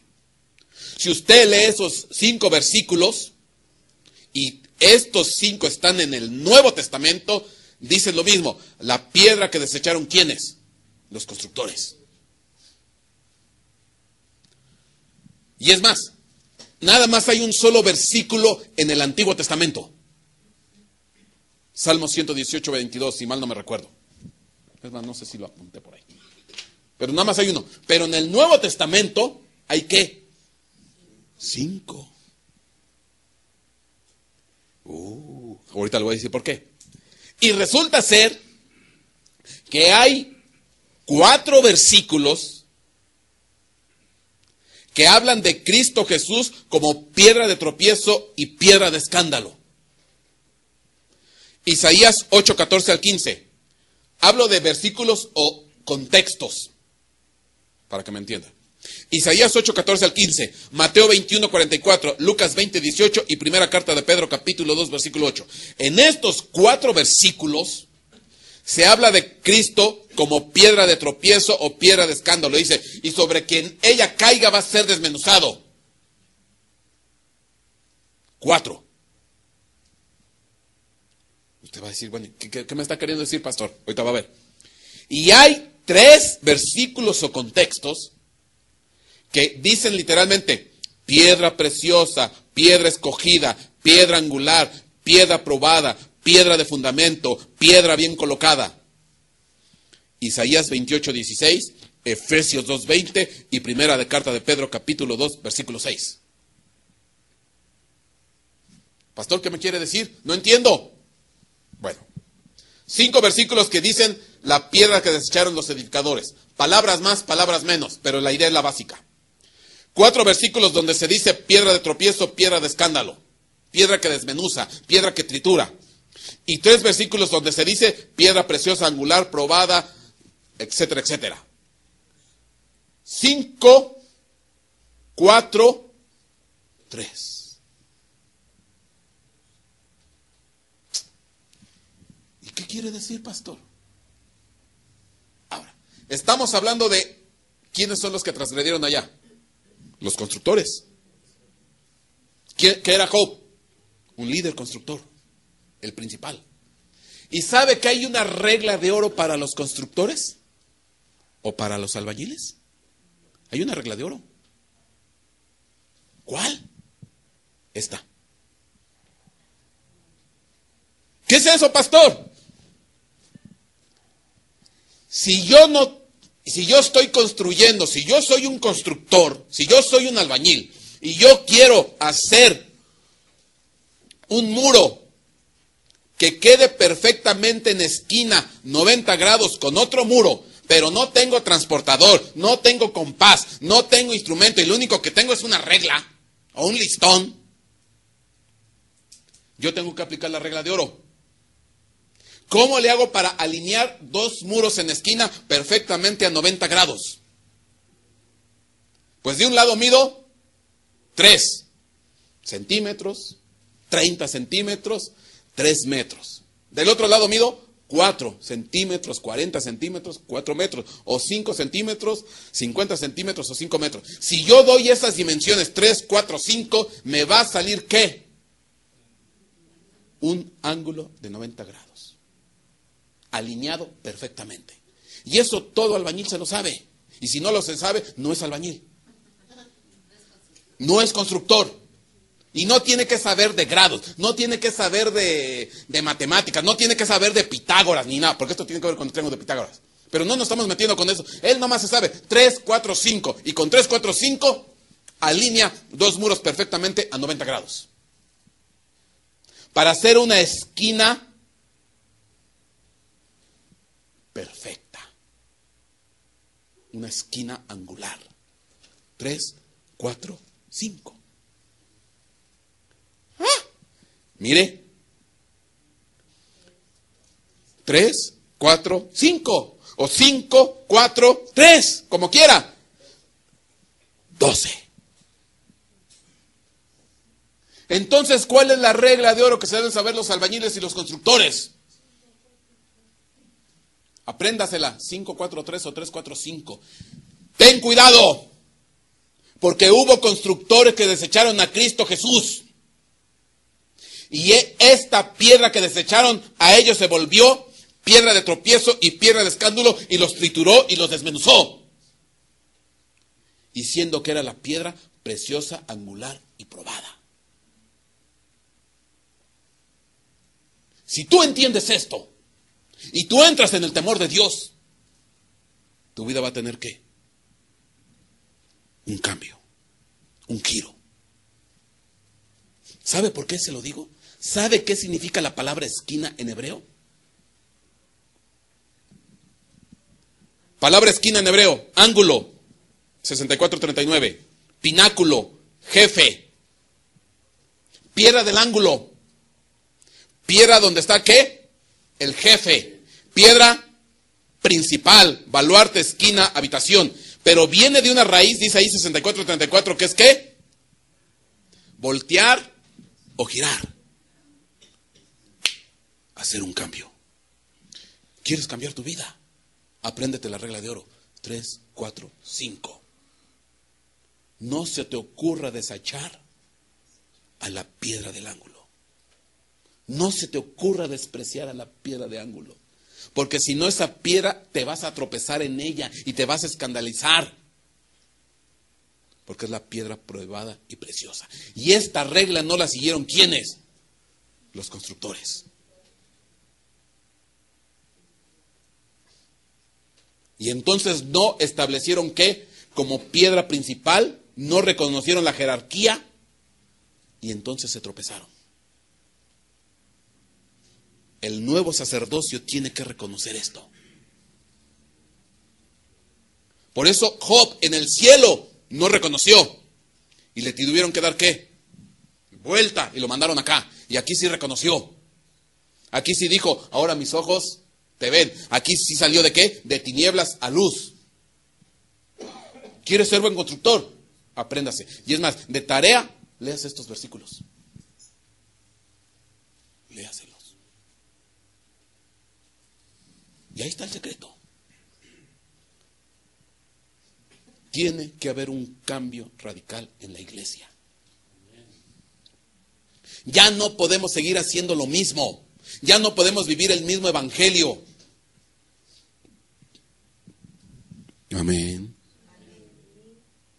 Y lo tremendo, que este cambio ya se está acercando. Ya se está acercando. Viene una revolución. La palabra revolución es ¿qué? Dar vuelta, girar. Viene una revolución y no tiene que ver con las cosas raras que se ven en la iglesia. Y ya no soy específico porque pues, luego se ofenden algunas doctrinas e iglesias y movimientos y ministerios. Pero tiene que haber un cambio radical, una manera de conceptualizar y de vivir y ver y entender la palabra de Dios. Y cuando se derrama agua, así como Cristo derramó agua en Cleofas y su acompañante, les empezó a ¿qué? A arder el corazón. Les empezó a caer ¿qué? Fuego del cielo. Ahí está otra vez. Agua y fuego. Palabra y ardor de corazón. Entonces el nuevo sacerdocio es un sacerdocio en el cual arde ¿qué? El corazón. ¿Por la qué? Por la palabra. Ay, pastor, ¿entonces qué? ¿Mis milagros? Esos ya son meramente añadidura. Ya meramente son añadidura. Amén. Mi hermano, y hoy tenemos todo para aprender de la palabra, para escuchar de la palabra. Hay manuales, hay diccionarios, hay enciclopedia, y Dios está abriendo el entendimiento y está dando revelación a un montón de cosas. Y ahora se está abriendo delante de nuestros ojos cosas que antes no comprendíamos y no entendíamos. Que estaban, ¿qué? Veladas. Y como dicen en Isaías capítulo 45, los tesoros secretos, ¿de dónde? De la oscuridad. Lo escondido es para ti. Amén. Ahora espéreme. Con esto voy a terminar. ¿Hay alguien que entendió esto? Porque ¿qué característica tiene una esquina? Si yo voy por esta calle, aquí vengo, haz de cuenta que vengo por donde está le llaman cateto adyacente. Bueno, no se preocupe. Pero si yo vengo por esta calle, lo que va a hacer hoy Dios es que ya no me voy a ir por aquí. Dios ya no quiere, no, porque si yo me sigo derecho, me voy a seguir con la misma rutina, con el mismo concepto, con la misma enseñanza, con el mismo mover. No, Dios quiere que da la vuelta, cambia, gira. Ve las cosas de una manera distinta, diferente. No vaya siempre, ¿por qué? Por la misma senda, por el mismo camino. Usted sabe que uno de los graves problemas del pastoreo de ovejas es que la oveja es un animal de hábitos. ¿Qué quiero decir que es un animal de hábitos? Una oveja en la vida real siempre se va por la misma vereda, siempre se va por el mismo camino, siempre llega al mismo pradito, siempre llega a las mismas espigas, al mismo pasto verde.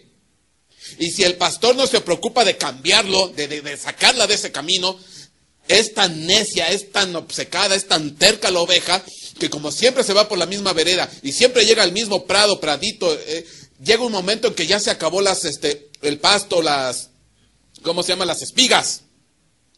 Pero insiste, y en su insistencia, ¿qué hace? Arranca de raíz, hasta que esa parte la vuelve, ¿qué? Estéril. Entonces, para evitar eso, lo que tiene que hacer el pastor es ¿qué?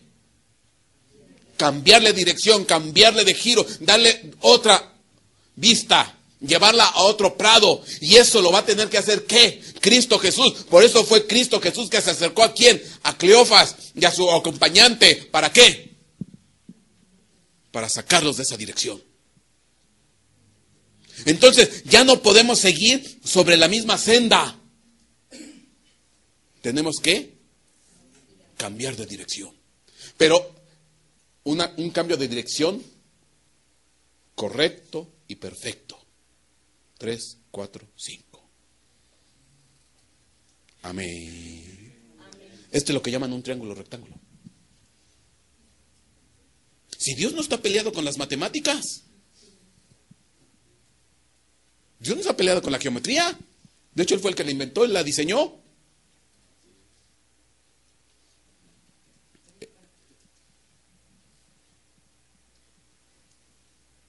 Para que usted vea, yo le voy a decir, bueno, alguien que está en una esquina, normalmente ¿dónde ponen a los atalayas?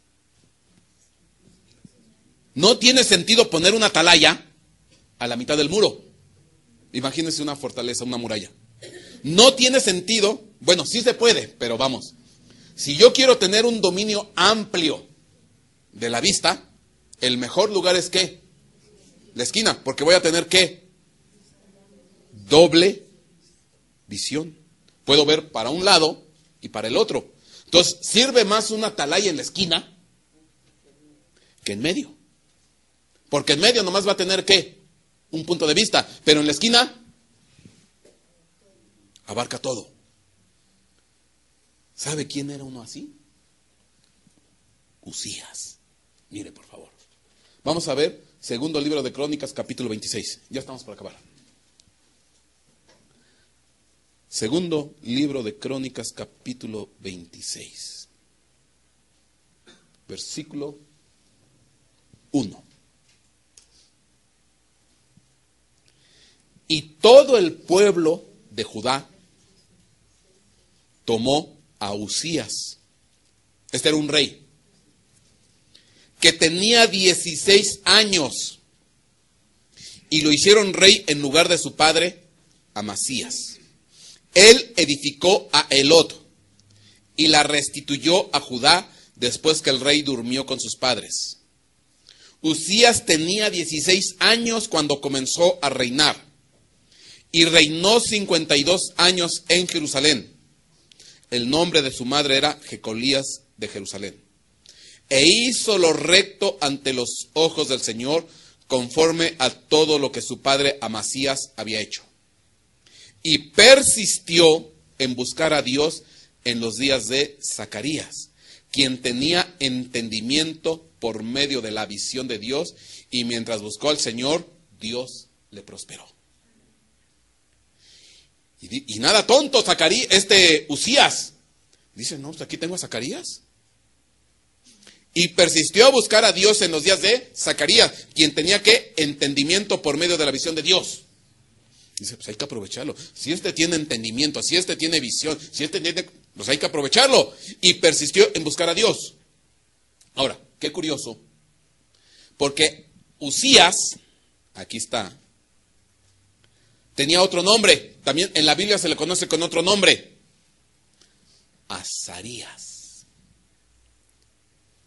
Azarías. Entonces Uzías también se llamaba ¿qué? Azarías. Si yo me voy más adelante al versículo 14, vean en lo que se especializó Uzías. Porque era un hombre muy hábil, muy inteligente, muy capaz. Dice aquí, versículo 11, tenía también Uzías un ejército listo para la batalla, que salía al combate por divisiones conforme al número de su alistamiento, preparado por el escriba Jehiel y el oficial Masías, bajo la dirección de Ananías, uno de los oficiales del rey. El número total de los jefes de familia, guerreros valientes, era de 2,600. Y bajo su mando estaba un ejército poderoso de 307,500 que hacían la guerra con gran poder para ayudar al rey contra el enemigo. Era todo un estratega militar. Pero vea, 14. Uzías proveyó, o Azarías, en otros capítulos, además a todo el ejército de escudos, lanzas, yelmos, corazas, arcos y hondas, ¿para qué? Tirar piedras. Versículo 15, este es el que me interesa. Y en Jerusalén hizo máquinas de guerra, inventadas por hombres hábiles, para ponerlas en las torres y en las esquinas, para arrojar flechas y grandes piedras. Por eso su fama se extendió lejos, porque fue ayudado en forma prodigiosa hasta que se hizo fuerte. Pero ¿qué fue lo que propició su fama? ¿Qué hizo qué? Máquinas de guerra colocadas en las esquinas, que arrojaban ¿qué? Flechas y grandes piedras. No eran catapultas o arcos desde la tierra, como usted ha visto en las peliculitas. Eran complejos de máquinas, ingenios mecánicos posicionados en las esquinas que arrojaban ¿qué? Flechas y piedras. Imagínense cuando llegaba el ejército a tratar de conquistar esas murallas, con tamaños ingenios mecánicos, y llovía flechas y piedras. ¿Y por qué en las esquinas? Porque abarcaba dos frentes. Oiga, qué capaz era este. ¿Y dónde las ponía? La esquina, ¿qué implica? Giro, dirección, cambio. Imagínense que hoy se levantaran cristianos como Uzías o Azarías, con dos nombres, con máquinas de guerra. ¿Sabe que Dios va a otorgar máquinas de guerra a los cristianos del último tiempo, a los cristianos que van a vivir el nuevo sacerdocio, que van a provocar un cambio total? ¿Cuáles máquinas, pastor? ¿No quiere una? ¿Quiere que le diga cuáles máquinas? Uy, mi hermano. No, mire.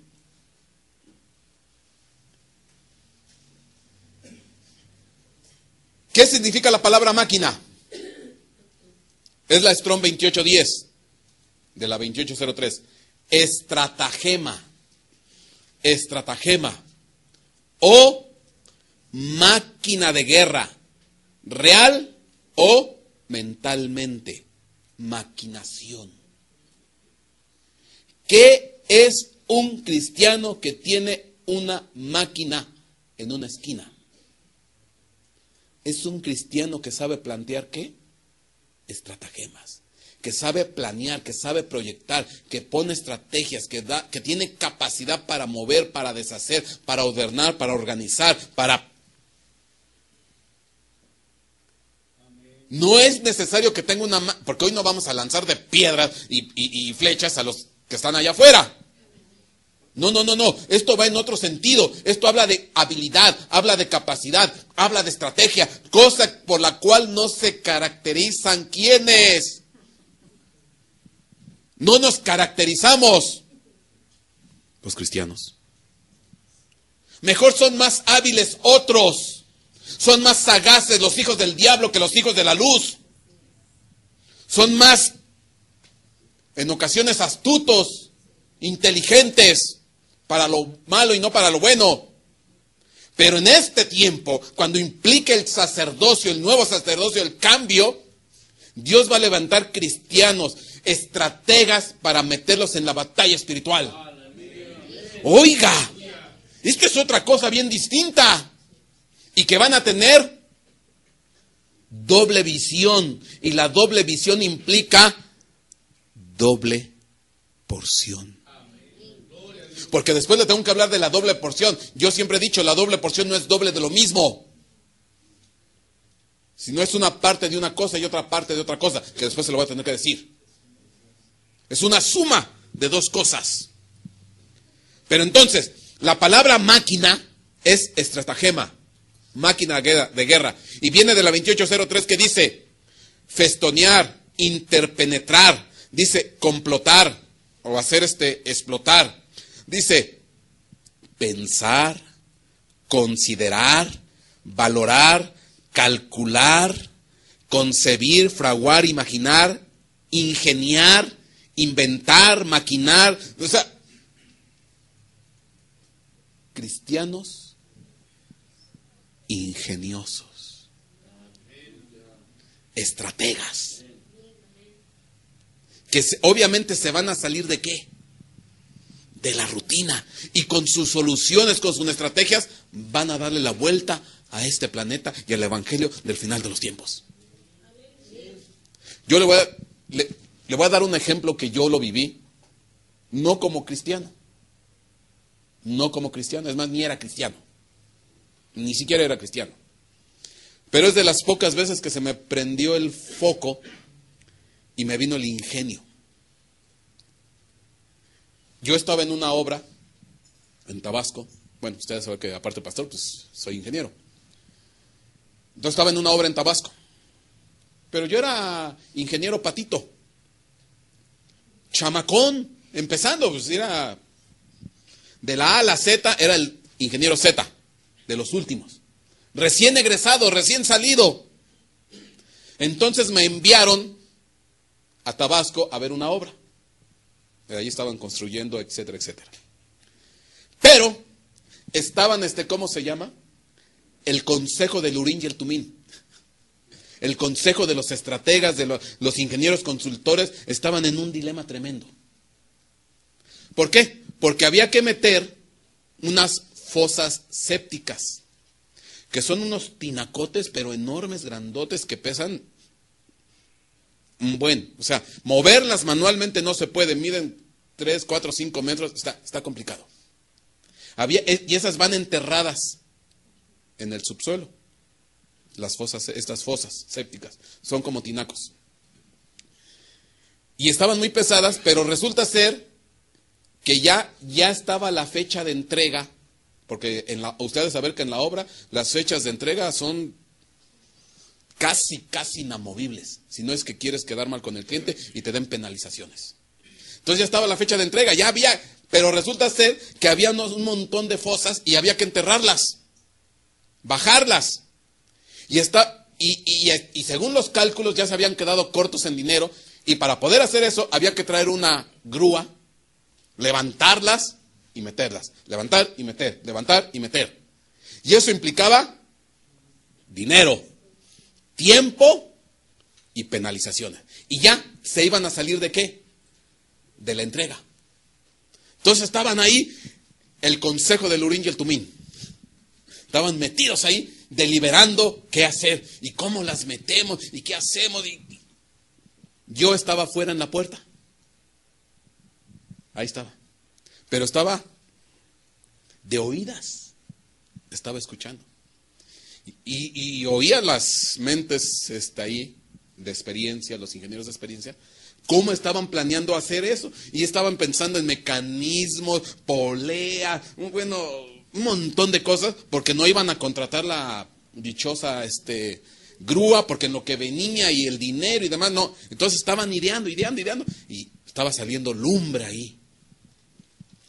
Y yo estaba oyendo. Yo decía. Y obviamente, pues, cuando uno escucha así, uno se empieza a imaginar, uno se hace parte de la... Y yo estaba también en mi mente, ¿cómo le haría yo? Y yo también me empecé a imaginar. Y que me llega un chispazo, no del cielo, pero no sé quién me sopló, que me llega. Que me paro, porque ya tenían ahí no sé cuánto tiempo discutiendo, 1 hora, 2 horas. Y que les digo, que me acerco, les dije, bueno, perdón, yo estaba aquí afuera y estaba escuchando, pero tengo una idea. Digo, si quieren escucharla, a lo mejor les sirve. Ya los agujeros de las fosas ya estaban hechas. Ya nomás era cosa de ¿qué? Bajarlas. Que les digo, ¿por qué no hacen esto? Llenen las fosas con agua. Como alberquita. Como estas cisternas son como cilindros, ródenlas con cuidadito. Nomás van quitando las piedritas, eso se puede hacer rápido. Y como ya están llenas con agua, suéltenlas. Se me quedan viendo. Se les alumbraron los ojos. No me hicieron caso. Pero yo vi que uno que otro se quedó. Total, yo di mi aportación y me salí. A la semana siguiente, yo me tuve que regresar, pero pues los ingenieros ahí se quedaron, los que eran mis jefes. Llegaron, uno me quería mucho, me decía Javiercito. Javiercito, Javier, ¿quién cree? ¡Qué buena idea!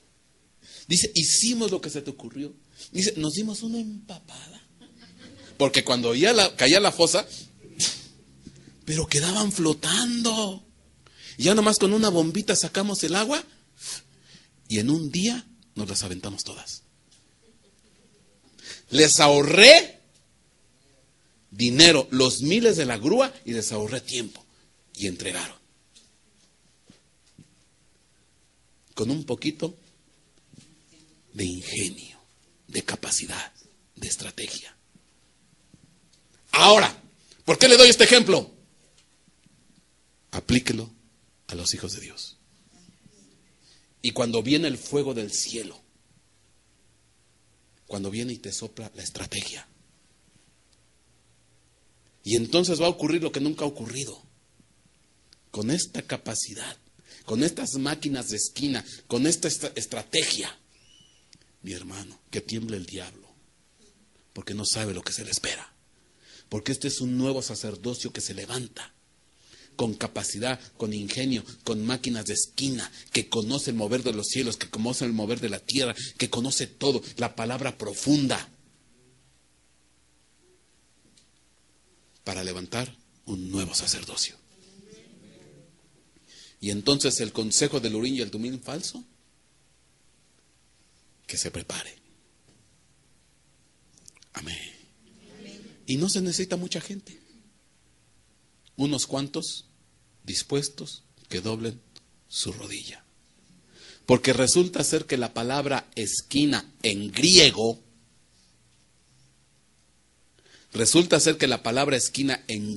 viene de la palabra rodilla. ¿Qué tengo que hacer para que se haga una esquina en mi rodilla? Dóblala. Mire qué precioso. ¿Quieres cambiar? Dobla tu rodilla. Sé humilde, sé sencillo. Ya quita esa cara de tabla. Quita esa cara de enojo. Quita esa cara de chamuco. Ya, dobla tu rodilla, sé humilde. Si te están regañando, no te quejes. Si te está pasando algo malo, no, mi hermano. A lo mejor tú tienes cuentas pendientes del cielo y no te has dado cuenta. Y aquí Dios te está dando otra oportunidad. ¿Quieres cambiar? Dobla tu rodilla. Haz una ¿qué? Y esto cambia tu vida. Y cambia la vida de la iglesia. Amén. Amén. ¿Usted le puede dar un aplauso al Rey de Reyes, Señor de Señores? Déselo fuerte, déselo con ganas, con amor, porque Dios le va a levantar, Dios lo va a multiplicar, Dios va a derramar una unción donde la iglesia va a cambiar, va a haber un cambio, va a haber un nuevo rumbo, va a haber una nueva dirección, va a haber un nuevo sacerdocio. Amén.